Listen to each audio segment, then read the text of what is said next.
जय श्री राम, जय भीम।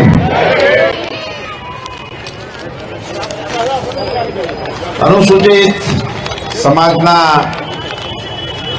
स्नेह मिलनना आ सुंदर मजाना कार्यक्रम में आपने सौने आशीर्वाद आपवा माटे पधारेला पूज्य संतो श्री अनिल महाराज, पूज्य नानकदास बापू, पूज्य विजय बापू, गुजरात सरकारना सामाजिक अने न्याय अधिकारिता विभागना केबिनेट मंत्री बेन श्री भानुबेन बाबरिया, अमारा मेयर बेन श्री नैनाबेन पीठड़िया, अहींना अमारा धारासभ्य अहीं बाजुना कार्यक्रम में ज छे, हमणां आवशे कदाच उदयभाई खानगढ़, मारा बहु जूना साथीदार भाई श्री लाखाभाई बगड़ा, श्री राजूभाई अघेरा, डॉक्टर हार्दिक भाई गोहिल, अपना कॉर्पोरेटर श्री भारतीबेन मकवाणा, जयश्रीबेन परमार, लाखाभाई सागठिया, बे लाखाभाई भेगा थया, भावनगर थी अमारा जूना आगेवान अने फकीरभाई वाघेलाना अधिकार मंचना कार्यक्रमों ने खूब धगशपूर्वक आगळ चलाव्या राखता था एवा मोहनभाई बोरीचा, प्रतापभाई परमार, संजयभाई बगड़ा, श्री अजयभाई वाघेला, मुकेशभाई वाघेला, आप सौ मंच पर विराजमान आगेवानो,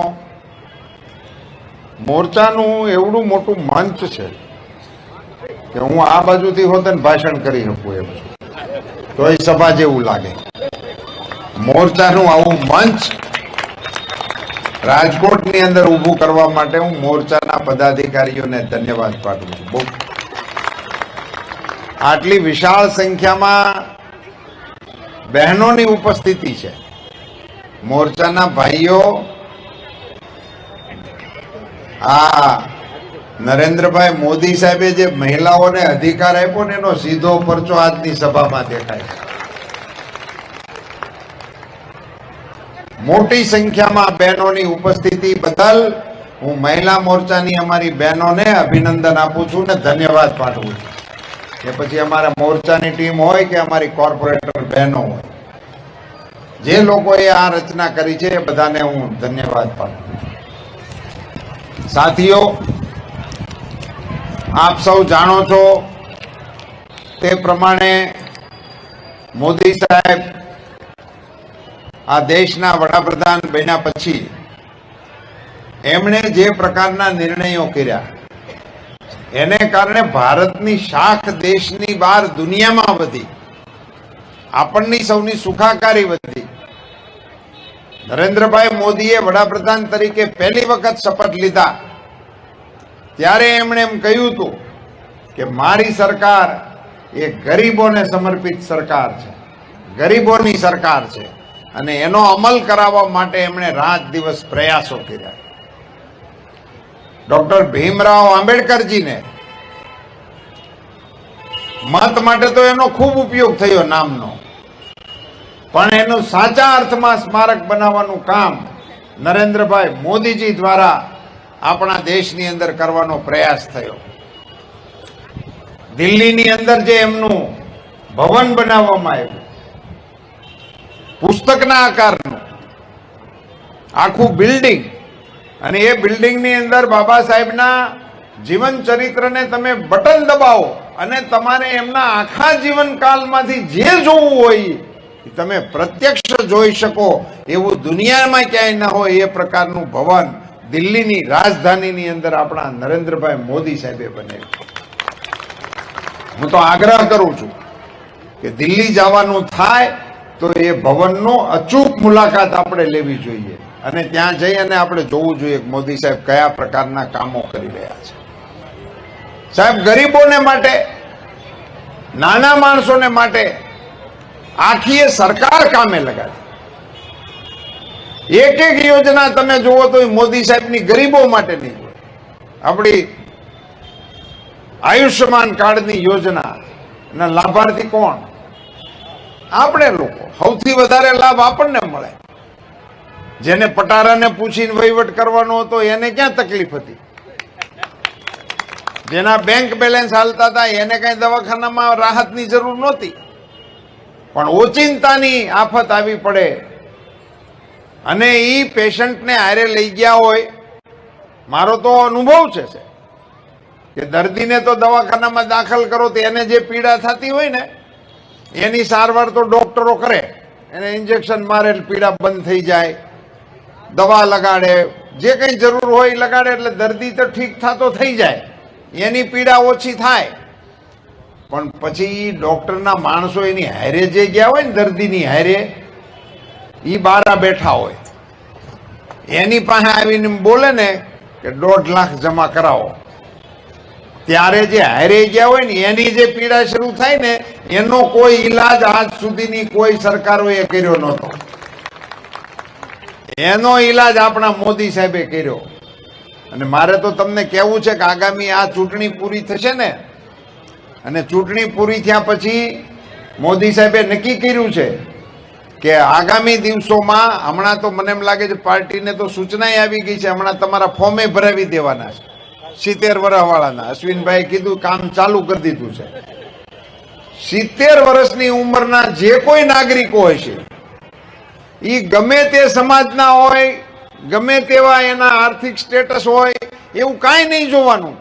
નહીં ધર્મ, નહીં સમાજ, નહીં આવક, કશું જ નહીં. 70 વર્ષ થયા એટલે એને આયુષ્માનનું કાર્ડ આપી દેવાનું, એના ઘરને ઉપાધિ નહીં. સાહેબ, નરેન્દ્રભાઈ છેલ્લા 1-2 વર્ષથી પોતાના સંબોધનમાં એવું બોલતા કે મારા પરિવારજનો, દેશવાસીઓને એ પોતાના પરિવારજનો છે એવું સંબોધન કરતા હતા. આ યોજના જ્યારે મેં સંકલ્પ પત્રમાં વાંચી ત્યારે મને ખ્યાલ આવ્યો કે મોદી સાહેબ સાચા અર્થમાં આખા દેશના પરિવારોને પોતાનો પરિવાર માને છે ને એટલા માટે એના તમામ વડીલોની સારવાર કરવાની જવાબદારી ભારત સરકાર ઉપર જાય છે. આ ચૂંટણી પતી નથી કે તમારા હાથમાં કાર્ડ આવ્યા નથી. અમારા કાર્યકર્તાઓ તમારા પરિવારમાં આવીને 70 વર્ષની ઉંમરના જેટલા છે ને એના ફોર્મ ભરાવી દેવાના છે અને એને રજીસ્ટર કરી દેવાના છે ચૂંટણી પહેલા, અને ચૂંટણી પતે એ ભેગા એને હંધાઈને આયુષ્માન કાર્ડ મળી જાય એવી વ્યવસ્થા કરવાની છે. આવી રીતે જે સરકાર ચાલતી હોય મિત્રો, ત્યારે મારો આપ સૌને નમ્ર અનુરોધ છે કે નરેન્દ્રભાઈ મોદીના હાથ મજબૂત કરવા માટે અહીં રાજકોટ લોકસભામાં તો હું એમના પ્રતીક તરીકે, એમના પ્રતિનિધિ તરીકે, ભારતીય જનતા પાર્ટીના ઉમેદવાર તરીકે આપ સૌની વચ્ચે ઉપસ્થિત છું.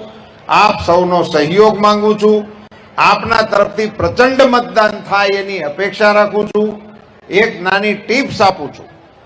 હું લાખાભાઈને ઘેરે જમવા માટે ગયો તો ત્યારે મને ખ્યાલ આવ્યો કે એમનો તો આવડો મોટો પરિવાર છે, તો એમના પરિવારમાં કેટલા મતદારો છે એનું લિસ્ટ બને અને 10 વાગ્યામાં લાખાભાઈનો વિડીયો આવવો જોઈએ કે મારા પરિવારનું 100% મતદાન થઈ ગયું છે. આપના પરિવારમાં કોઈ બાકી છે? એકલાનું નહીં, પોતાનું એકલાનું મતદાન કરીને આપણે ટપકાવાળી આંગળી સાથે વિડીયો બતાવીએ છીએ એવું નહીં. આખા પરિવારનું મતદાન કરી અને પરિવારના લોકોએ કહેવાનું. હું બહેનોને ખાસ કરીને વિનંતી કરું છું કે તમે તમારા પરિવારની અંદર મીટિંગ કરીને, ઘરની મીટિંગ કરીને, આપણા મતદારો બધા હાથમીયા અહીંયા જ છે, કોઈ બહાર છે, આગા પાછા હોય તેને તેડાવી લેવા, બોલાવી લેવા, જવાના હોય તો રોકી લેવા, અને 7મી તારીખે મતદાન કરીને આવે પછી જ નાસ્તો દેવાનું કરજો એવું ગોઠવો. મારી માતાઓને વિનંતી. ટપકું કરીને આવે એને બહેનોને મારી એક વધારાની ભલામણ છે કે આટલી મોટી સંખ્યામાં હું તમને જોઉં એટલે મને કહેવાનું મન થાય છે કે મતદાનને દિવસે તમારા બૂથમાંથી ગીત ગાતા ગાતા મતદાન કરવા માટે નીકળો, શરણાઈને ઢોલ સાથે. આખા ગામની અંદર ઉત્સવનું વાતાવરણ બનાવવાનું કામ બહેનો કરી શકે. અને એ 7 વાગ્યામાં 6:30 નીકળો, 7 મતદાન મથક ઉપર પહોંચી જાઓ. 6:30 વિડીયો એ આપણા રાજકોટથી વાયરલ થાય તો આખા એ રાજ્યની અંદર મતદાન વધે એવા કાર્યક્રમના નિમિત્ત આપણે બની શકીએ. મને પાકી શ્રદ્ધા છે કે અમારી બહેનો આ પ્રકારના કાર્યક્રમમાં જોડાશે. આપ સૌને મારો અનુરોધ છે કે 100% મતદાન સમાજનું થાય એ માટેનું આયોજન બૂથે બૂથની અંદર, પરિવારે પરિવારની અંદર જઈ અને આપણા સૌ આગેવાનો, હવે 2-4 દિવસ છે, હવે સભાઓ સરઘસો ને એના કાર્યક્રમોમાં બહુ ટાઈમ બગાડવાની જરૂર નથી. હવે મતદાન પેટી સુધી મતદાતાઓ પહોંચે એને માટેની આપ સૌ વ્યવસ્થા કરજો. આવી સુંદર મજાની સભાનું આયોજન કરવા માટે હું અમારા મોરચાના તમામ પદાધિકારીઓને અને સંગઠનની અમારી ટીમને અને આ કાંઠાના અમારા મહામંત્રી અશ્વિનભાઈને આપ સૌને ધન્યવાદ. ભારત માતા કી અબ કી બાર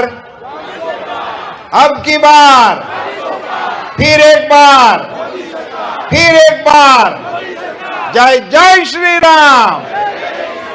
भारत माता की. प्रेम से